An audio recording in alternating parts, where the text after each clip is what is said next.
Hello viewers, and welcome to my video on how to repair or replace the front wing on your Mark 5 Golf.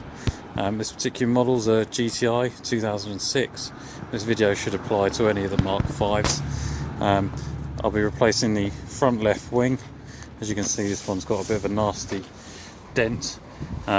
Quotes I've had for repair by repainting and filling have been £300 to £400. I've managed to buy a completely painted, ready to fit wing off eBay basically for £100. So the first step, I'll be removing the wheel to grant greater access to the bolts underneath.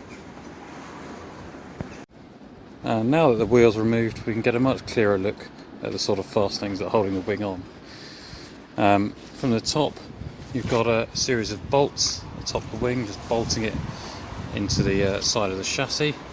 Looks like there's one more up in the corner there, and then underneath, holding on this wheel arch liner plastic, there's some Torx head bolts there. So first of all, we'll remove the wheel arch liner. And the wheel arch bolts are held in together with a T25 Torx head bit, which is one of the bits that you can see has a star-shaped top to it. So I'm just going to insert each one of these into each of the bolts and remove them with the appropriate driver. Now once you've removed all these Torx screws, of which there are 8 in total, you can remove the top of the wheel arch liner. As you can see, it's already hanging loose. It should now just pull out.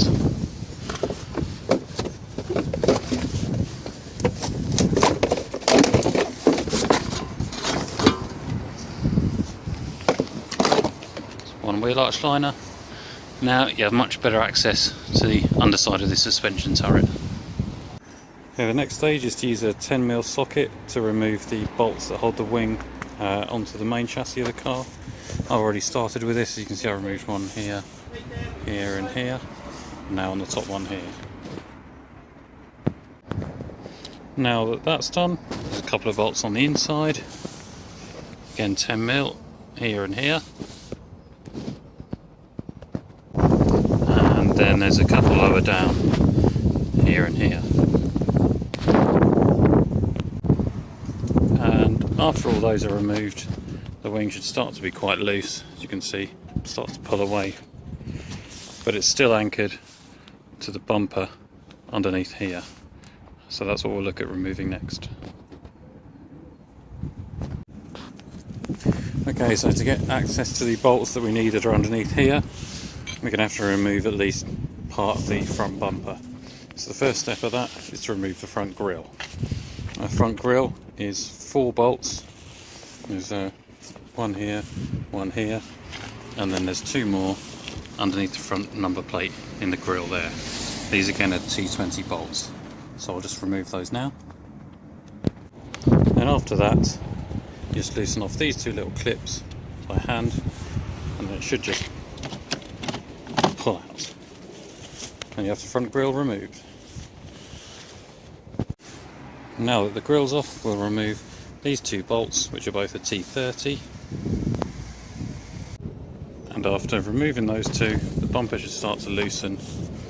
If you give it a bit of a tug, as you can see I already have done, start to loosen on the left hand side. And now that the wing's loose, as you can see, you can just pull it wide enough.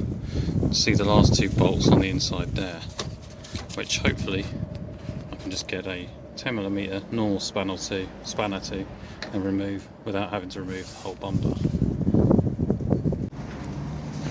Now, the moment of truth, I've removed those last 2 bolts. Will the whole wing just pull off with no further problems? Definitely feels loose. I'll just put this down. Almost. You can see it's very loose. I'm foiled by 1 bolt which I hadn't spotted, another Torx bolt there which you can only see by opening the front door. So I'll remove that and then remove the front wing. 1 front wing removed. Now all I have to do is clean things up, strip everything that's attached to the old wing onto the new one, which I have lying in waiting here, and then hopefully redo everything in a reverse order, and it'll be good as new. And here we have it all completed, fitted, nice shiny new wing. And one tip I strongly recommend for carrying out this job is all the screws that you remove and bolts through the way, you store them in order and label them. It can be very tricky later on to remember where they all go, and you don't want to put it all back together to find out you've got some left over and you've missed a bit. But anyway, that's all enough for this guide. Hope you found it useful, and thanks for watching.